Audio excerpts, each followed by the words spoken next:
and finishing up on desensitization to fear. This is part 2, and we're going to cover the process of desensitization. We're not going to get into too much detail because we're going to have subsequent videos after this that's going to actually show the process. And as you can see, Miyamoto Musashi once said, "No fear, no hesitation, no surprise, no doubt."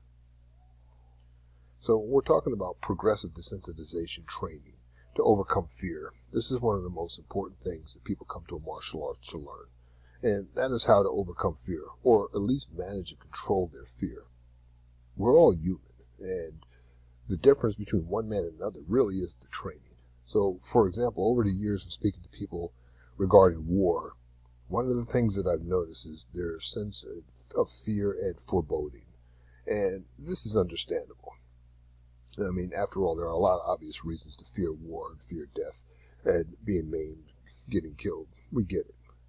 I've also come to understand that the reason is they're not trained, where their mindset of war is totally shaped by entertainment and the media. Also because they're not trained for combat, the idea of killing and annihilating the enemy doesn't even remotely cross their minds.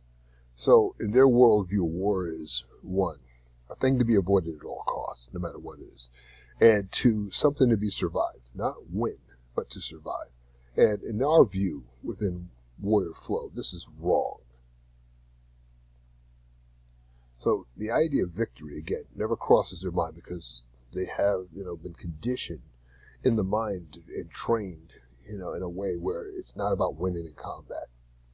People who think in this fashion are conditioned to take counsel of their fears instead of learning how to evaluate the situation to recognize danger, which is very important, so they can manage them. So whether in war, street confrontation, or a confrontation in your home, you got to understand that no matter who you fight, the risk is always the same to you. Dead is dead. So the risk is always the same. And your perspective as a warrior and as an instructor is to focus on victory at all costs, regardless of who the enemy is. Now, I held off from talking about this before because I wanted to really get into it in this part because I didn't want to overwhelm you with a lot of terms, and that is about adrenaline.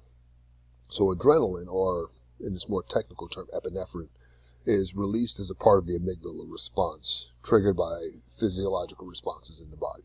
So in other words, when you sense danger or you're stressed, adrenaline can be released, usually after the amygdala sends signals to other neurotransmitters in the brain. Then, of course, it releases adrenaline.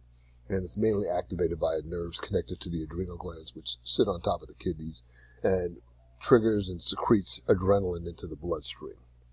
The main thing about this is I want to point out, adrenaline is not magic. Many people like to present it or refer to it as, under adrenaline people do this, under adrenaline people do that.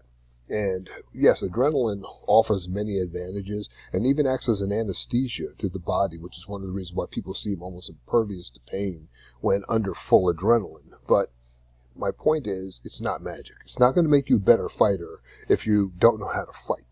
You're just going to do the same thing the same way under adrenaline. So when we're talking about progressive desensitization, it is a skill that allows you to learn in the body how to filter out the noise in your environment when moving with another person. So you can enter into that state of flow, mushin, zazen, or what is even more commonly referred to technically as takisekiya, whatever you want to call it, where you can focus in a way where everything just seems to melt away. That almost everything under heaven seems to fall to your will, where it's only your sword and your opponent's sword and nothing else, where you're in a total state of focus. And this is where you also have moral certainty and the perfect clarity to act, where your body moves in a way where you seem to be almost watching yourself perform in the third person. For those of us who have experienced this, you know what I'm talking about.